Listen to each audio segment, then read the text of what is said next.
চলতি বছরেই রাজ্যে রয়েছে বিধানসভা নির্বাচন, আর সেই নির্বাচনকে পাখির চোখ করে ইতিমধ্যেই ময়দানে নেমে পড়েছে শাসক বিরোধী সব পক্ষই। কখনো কখনো তো সভা সমিতিতে বক্তব্য রাখার সময় কোনো কোনো নেতা নেত্রী এমন মন্তব্য করছেন যেগুলোকে কেন্দ্র করে রীতিমতো তোলপাড় পড়ে যাচ্ছে বিভিন্ন মহলে। আর এবার এক বিজেপি নেতা তথা বিধায়ক বক্তব্য রাখার সময় রাজ্যের শাসক দল তৃণমূল কংগ্রেসকে যেভাবে নিশানা করলেন তা ঘিরে ব্যাপক শোরগোল পড়ে গিয়েছে রাজ্য রাজনীতিতে। ভাবছেন তো কার কথা বলছি? তিনি হলেন বিজেপি বিধায়ক স্বপন মজুমদার। রবিবার উত্তর 24 পরগনার গাইঘাটা থানার চাঁদপাড়া স্টেশন সংলগ্ন এলাকায় এক পথসভার আয়োজন করে বিজেপি।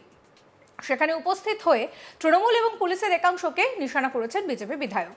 তিনি বলেন, মিথ্যাচার করে তৃণমূল কংগ্রেস মানুষকে বিভ্রান্তির মধ্যে ফেলছে। তৃণমূল কংগ্রেসের লোকজন যেখানে সিএএ নিয়ে কথা বলবে সেখানে জুতো দিয়ে পেটাবেন, একজনকেও ছাড়বেন না। তিনি আরো বলেন, 2026 সালে তৃণমূলের পতন হবে, আর যদি না হয় আমি বনগাঁ দক্ষিণ বিধানসভা ছেড়ে দেব, কোনো দিন আসবো না। আর আমরা ক্ষমতায় আসার পর এটাকে ছাড়বো না।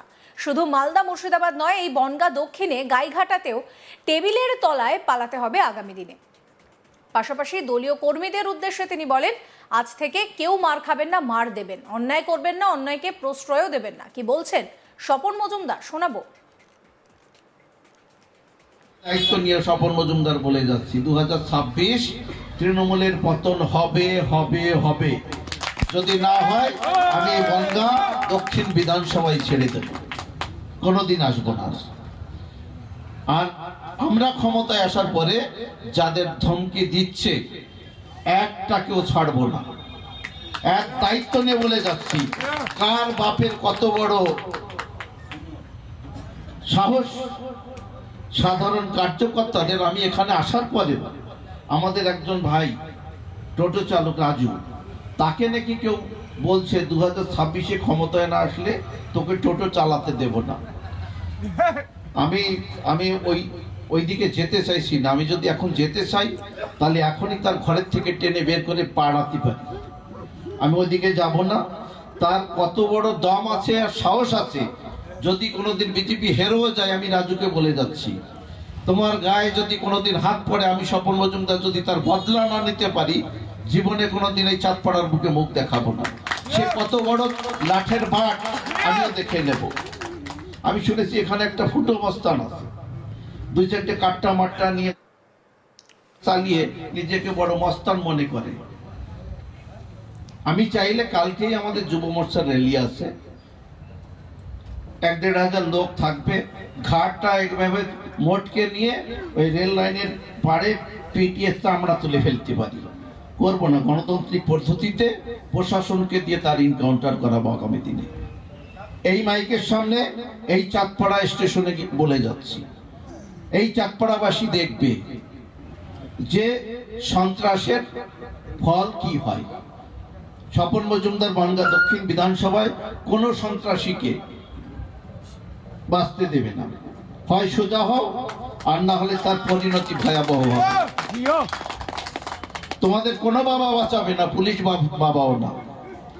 আর পুলিশ যে দালাল পুলিশগুলো আছে, মাঝে মধ্যে থেকে এই ফুটো অবস্থানকে খবর দেয়, মানে হপ্তা বসুলি পায় তো এখান থেকে, তারপরে ইসের ভাগ পায়। সেই ভাগগুলো পাওয়ার জন্য তাদের অ্যাডভান্স খবর দিয়ে দিচ্ছে।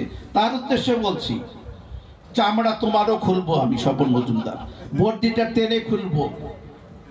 কি ভেবেছো জনগণের ট্যাক্সের টাকায় মাইনে পাওয়া তোমার এত বড় আসপত্তি আসে কোথা থেকে? শুধু মালদা মুর্শিদাবাদে নয়, এই বনগাঁ দক্ষিণে এই গাইঘাটায় টেবিলের তলায় পালাতে হবে আগামী দিনে।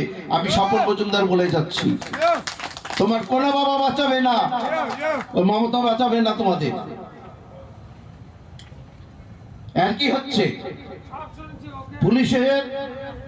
পুলিশের ভর্তি ফলে আর কি হচ্ছে? আমি এখানকার শান্তিপ্রিয় মানুষ এবং ভারতীয় জনতা পার্টির সমস্ত কার্যকর্তাদের উদ্দেশ্যে বলছি, যদি কোনো টিএমসির হারমাত বাহিনী কোনোভাবে কোনো বিজেপির কার্যকর্তার গায়ে হাত তোলে, হাতটা একদম উপরে নিয়ে আমার কাছে যাবেন। যা কিছু আছে থানা, পুলিশ, কোর্ট কাছারি, আমি স্বপন মজুমদার দেখব। মার খাবেন না, আজকের থেকে কেউ মার খাবেন না, মার দেবেন। অন্যায় করবেন না, অন্যায়কে প্রশ্রয় দেবেন না, একদম পরিষ্কার। শুনলেন তো বিজেপি বিধায়কের বক্তব্য, আর এই বক্তব্যকে কেন্দ্র করে রীতিমতন ব্যাপক চর্চা শুরু হয়ে গিয়েছে রাজনৈতিক মহলে। চলুন শুনে নেওয়া যাক যে নিজের বক্তব্য প্রসঙ্গে সংবাদ মাধ্যমের সামনে কি বলছেন স্বপন মজুমদার।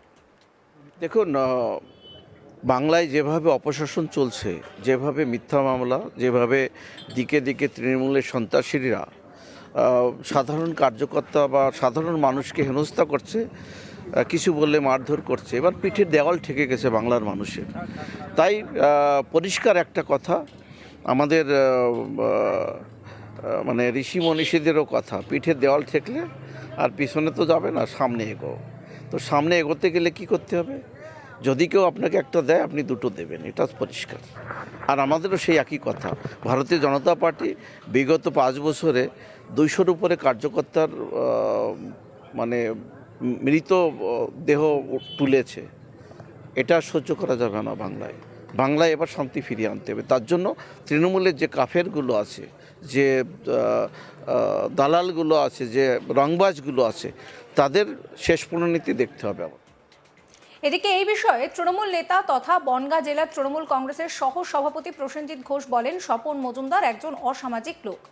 রাজনৈতিক শিক্ষা দীক্ষা না থাকলে মানুষ যে কি ধরনের আচরণ করেন সেই ধরনের আচরণই তিনি করছেন। খ্যাপা কুকুর হয়ে গিয়েছেন। তৃণমূল নেতা প্রসেনজিৎ ঘোষের কথা শোনাবো আপনাদের। স্বপন মজুমদার নিজে একজন অসামাজিক মানুষ। তিনি পাচারে যুক্ত হয়ে দীর্ঘদিন জেল খেটেছেন। সুতরাং রাজনৈতিক শিক্ষা দীক্ষা না থাকলে যে ধরনের আচার আচরণ করা মানুষ করে সেইগুলো উনি করছেন। আর খ্যাপা কুকুর হয়ে গেছে, যেখানে সেখানে পাগলামি করছে, ঘেউ ঘেউ করছে। বিতর্কিত মন্তব্য করে রীতিমতন সংবাদের শিরোনামে উঠে এলেন বিজেপি বিধায়ক স্বপন মজুমদার। রবিবার উত্তর 24 পরগনার গাইঘাটা থানার চাঁদপাড়া স্টেশন সংলগ্ন এলাকায় এক পথসভার আয়োজন করে বিজেপি। সেখানে উপস্থিত হয়ে তৃণমূল এবং পুলিশের একাংশকে নিশানা করেন বিজেপি বিধায়ক। তিনি বলেন, মিথ্যাচার করে তৃণমূল কংগ্রেস মানুষকে বিভ্রান্তির মধ্যে ফেলে সিএএ থেকে বঞ্চিত করেছে। তৃণমূল কংগ্রেসের লোকজন যেখানে সিএএ নিয়ে কথা বলবে সেখানে জুতো দিয়ে পেটাবেন, একজনকেও ছাড়বেন না। তিনি আরো বলেন, 2026 সাল তৃণমূলের পতন হবে। যদি না হয় আমি বনগাঁ দক্ষিণ বিধানসভা ছেড়ে দেব, কোনোদিন আসবো না। আর আমরা ক্ষমতায় আসার পর একটাকেও ছাড়বো না। শুধু মালদা মুর্শিদাবাদ নয়, বনগাঁ দক্ষিণ গাইঘাটাতেও টেবিলের তলায় পালাতে হবে তৃণমূলকে আগামী দিনে, মন্তব্য এই বিজেপি বিধায়কের।